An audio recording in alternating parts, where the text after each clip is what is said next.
Hi guys, it's your guy Olumde, and today we are gonna be solving another one of the most commonly asked tech interview question, the sum between range. So it's a DSA question, DSA problem that's commonly asked by top tech companies including Google, Amazon, Meta, Netflix, Apple, Microsoft, and other top tech companies.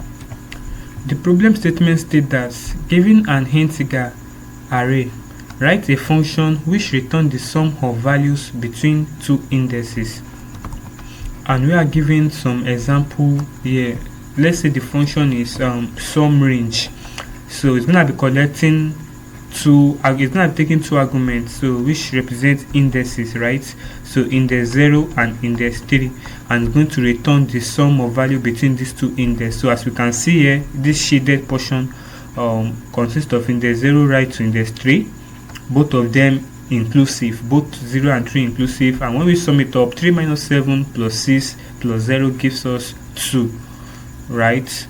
So looking into the second example here, we are passing two indices into the function 2 and 4, right? So and now we need to return the sum of the values between these two indices, which is 2 minus 6 minus 2, which gives us 4, right?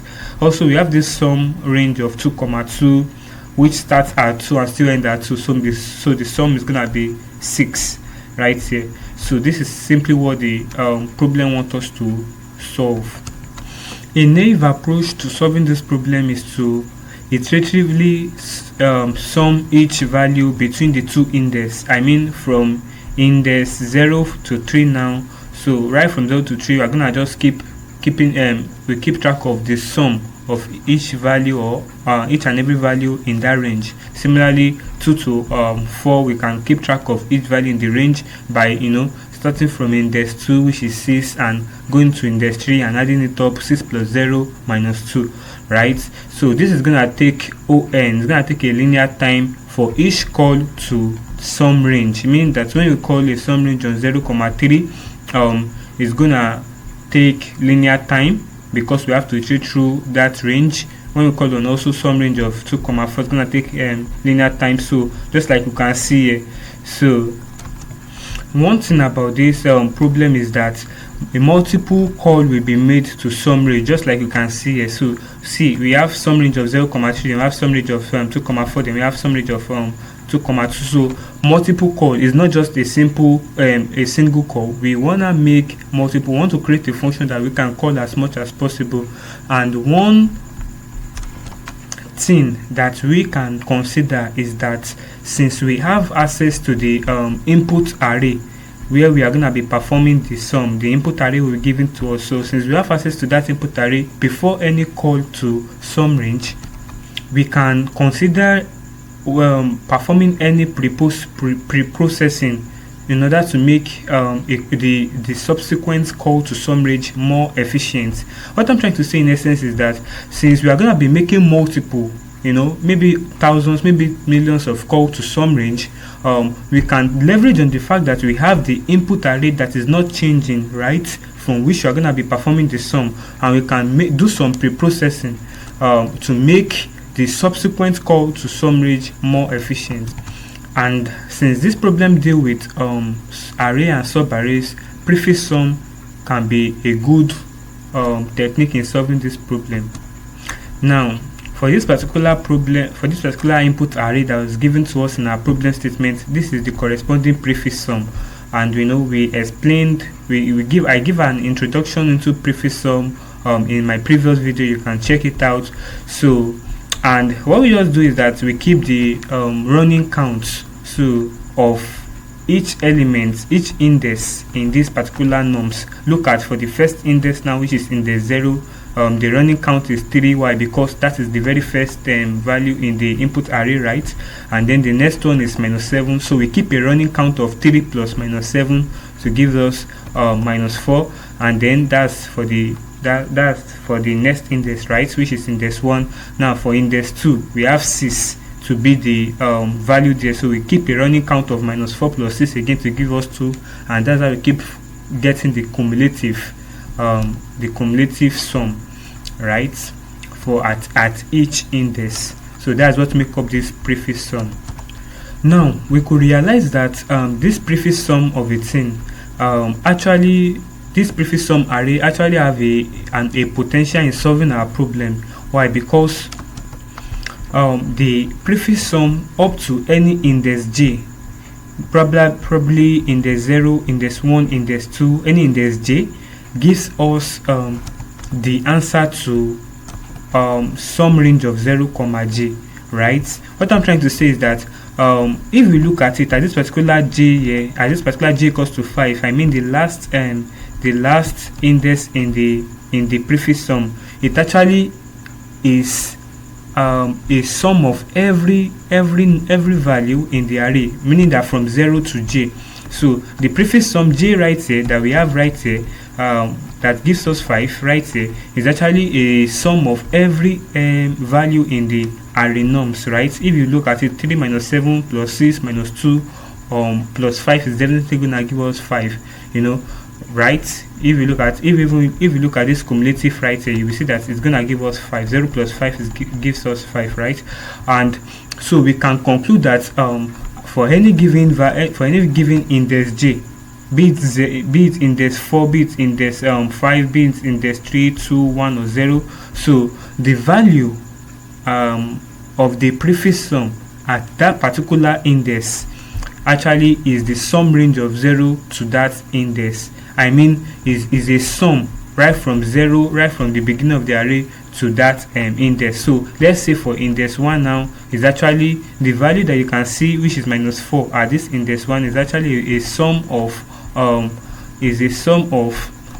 the value up to that index, from 0 to that index. So it has even started to help us solve this problem. Why? Because the problem actually wants us to write a function that will return the sum of value between two indices. So look, for instance, now if we are given two index 0 to 3, now the prefix sum that we have here, which at index 0 to 3 gives us 2, right? Is sum up to 2. If you come and look at prefix sum right here, you will see that at index 3 we have the value 2. So what I'm trying to say in essence is that for a given index j, so in the prefix sum, right, it's that index j corresponds to the sum of the values from 0 to j. So now in this prefix sum, let me just elaborate a little bit. This particular value 2 that you can see at index 3 is actually a sum of all the value in this input norms up to that particular index 3. So, and that's actually a simple solution to, even let me say, a partial solution to the problem we are given. You understand? In case we are giving something like index 0 to 3, now we can just point out the prefix sum of 3, so which is 2. That's as simple as it is, just as you can see right here. So the sum range of 0 to 3 gives us prefix sum of 3, which is actually 2. So if you sum everything from 0 to 3, it's just gonna give you the exact value of your prefix sum at index 3, right? Therefore, when I equals to 0, we are gonna be given two values, or let me say two integers. Two integers is gonna be sent into the sum range, right? Now, if I is the first integer, j is the first and second integer, I mean indices. So if I is equals to 0, definitely sum range of 0 up to j will just be simply equals to prefix sum of j. So let's now, right, I hope you understand it from the previous explanation, that sum range of 0 to any value j or any index j is just equals to prefix sum of j. Now let's say we want to find the sum in the range 2, 4, whereby I is not equals to 0. So definitely it is not just gonna be prefix sum of j. Why? Because we are not starting from 0. So we are starting from a number, just a random number, which in this case is 2. So right, if we are to solve this problem now, we know we are gonna go into the second index 0, 1, 2, and from that second index we'll move to the fourth index, and we will sum up every value in that range, which is 6 plus 0 minus 2, which give us 4. Now how are we gonna solve this now? Using and applying prefix sum. So in a situation where I is not equals to 0, what we just wanna do is that, you see, the sum of 0 to 4, we have to find the sum range of 2 to 4. So okay, right, now this is the sum range of 0 to 4, right, from 0, 1, 2, 3 and 4. Now the sum range of this 0 to 4 minus 0 to 1 equals to sum range of 0 to 4 minus sum range of 0 to 1. So that's simply the sum range of sorry for putting this way. So that's simply the sum range of 2 to 4 is actually subtracting sum range of 0, 1 to sum range of y, because from sum range of 0 to 4. Why? Because look at this visual right here. This is sum range of 0 to 4 that encapsulate everything from 0 right to 4.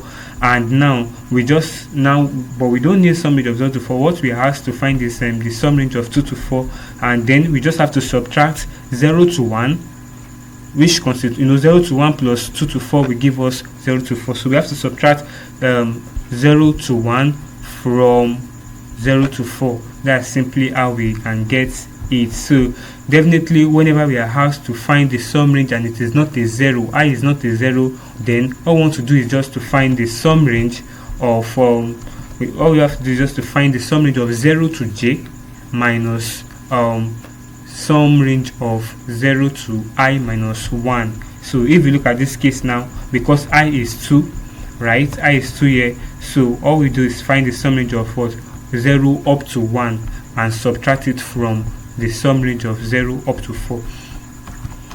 Now since the sum range of 0 to 4 and sum range of 0 to 1 are both value in our prefix sum array, right? Why is it like that? Because prefix sum array, each index in the prefix sum array actually refers to the sum up to 0 to that particular index. So for this index 4 now to be 0, it means the sum from 0 up to 4. For this index 3 to be 2 in the prefix sum array, it means the sum from 0 to 3, right? So therefore if you want to find the sum range of 0 to 4, we don't need to iterate through in linear time. It is already present in our prefix sum array as prefix sum of 4, right? So and similarly, if you want to find the sum range of 0 to 1, it is already present in our prefix sum as prefix sum of 1. So simply we can just do prefix sum of 4 minus prefix sum of 1, and that will give us prefix sum of 4 is 0, prefix sum of 1 is minus 4. So 0 minus minus 4 is definitely gonna give us 4. So and that is the solution to range of 2, 4. And if you look at it right here, you see it's 6 plus 0 minus 2. So that's simply how we solve this problem. So in a situation whereby I is greater than 0, we are going to be given two index, right, I and j, that we're going to pass into our sum range to find the sum of the value between that range. So if I is greater than 0, then all we want to do is just use this formula that says that prefix sum of j, which means sum range of 0 to j, minus prefix sum of I minus 1, which means sum range of 0 to I minus 1. So but instead of having to iterate in linear time, we already pre-process the input array, so that we process it into a prefix sum array. So we just have to check it in O1 time, meaning that in constant time, just for any value 1 at any value that is passed to us, probably sum range of 2, 4, 4, 3, 4. All we have to do is just to go and perform a lookup for the j, for the value j, which could be 4, you understand, and then subtract it from the lookup for the I minus 1, so whatsoever I is. So go and look it up, and then we're gonna look it up in the prefix sum array. So this is simply how we solve this problem, and you will understand better in the code implementation. But all you need to know about this logic is that in a situation whereby I equals to 0, actually we'll be given a value. So we'll be given two indices, probably 0 and 3, or any index at all. So if the first index, which is I, if it is 0, then all we need to do is just to go and check for prefix sum of j. Don't forget, prefix sum is actually a new array that we created and we populated with the running sum of each index and each value in the nums, which is our input array that is given to us. So we're gonna prepare the prefix sum right from time. We're gonna pre-process it. So, and then subsequently we'll be calling our sum range into it. So if the first index in the sum range if it is 0, we just have to do prefix sum of 3. But if it is not I, if it is probably another number, if it is not 0, sorry, if it is greater than 0, definitely we just want to get prefix sum of j minus prefix sum of I minus 1. So let's go into the code implementation now, where you understand better. Alright, let's dive into the code implementation. A very good way to solve this problem is to use a class. So we're gonna be using a class, and why we are using it is because, don't forget this, we are gonna be having a function or a method, you understand, sum between range, that will become called multiple times. We keep calling it to use it to find the sum between two indices, right? So a function will be good so that we can have that, a class will be good so that we can have that function as a method in the class. So right, you will get to understand it as we move on. So for the class now, we'll be passing in the nums, which is the list of integer that the input list. Let me just print it here right now so you can know what I'm trying to talk about. So this is it. So we'll be having an input array, so in which we'll be finding its sum, right? So now first thing we want to do is that we want to create the prefix sum, because we want to pre-process this input array, this num. So we want to pre-process it, so we need to perform and create the prefix sum so that we can perform the sum, the subsequent sum between two indices, so we can perform it in constant time instead of having to use linear time each time we want to perform a single sum, right? So okay, you understand now. Prefix sum is equals to a list. So it's gonna be containing the first element in our, or first value in our nums, and then after containing it, we are going to iterate through the range of the rest of them. For I in range of 1 comma len of nums, right? So for this is the remaining one of them, and what we want to do is that we want to keep self dot prefix sum dot append. We want to keep appending so the running sum, and what I mean by running sum is by doing prefix sum, self dot prefix sum of -1. So this is this -1, in Python, refers to the very last value or very last element in the array, which corresponds to the last sum. So then we are gonna use it to create a running sum. So that's the last running sum. Now we're gonna add it to nums of I, right, to create a running sum. So a running sum, we're gonna be appending it into the prefix sum that we have. So that's how we keep doing, so that we can keep creating a cumulative sum, right? So after doing that, now we know at the point of instantiation, whenever we call the function and the class, it's gonna create, we're gonna pass in nums array to it, and it's gonna create the prefix sum ready for us. So now what we're just gonna be doing is that we're not gonna define our function our function sum between range. So this function will be leveraging on that prefix sum that we have pre-processed, that we have created already. So it's gonna take in an integer I, which is the start of the range, and integer j, which is the end of the range. So right, and what we want to do is that I want to check if I is greater than, if I is equal to 0, right? So in a situation whereby I equals to 0, all we just want to return is the self dot prefix sum of g, right? So you see now that we instead of having to iterate through I and j and summing it up and returning that for every call to the method sum between range, instead of doing that, we just want to pre-process and create this prefix sum, just as we created it in the instantiation, I mean in the class initialization. So, and just to perform a constant time lookup. So but in the situation where I is not equal to 0, we just simply want to return self dot prefix sum of j minus self dot prefix sum of I minus 1. So simple. And now let's run this function and see what happens.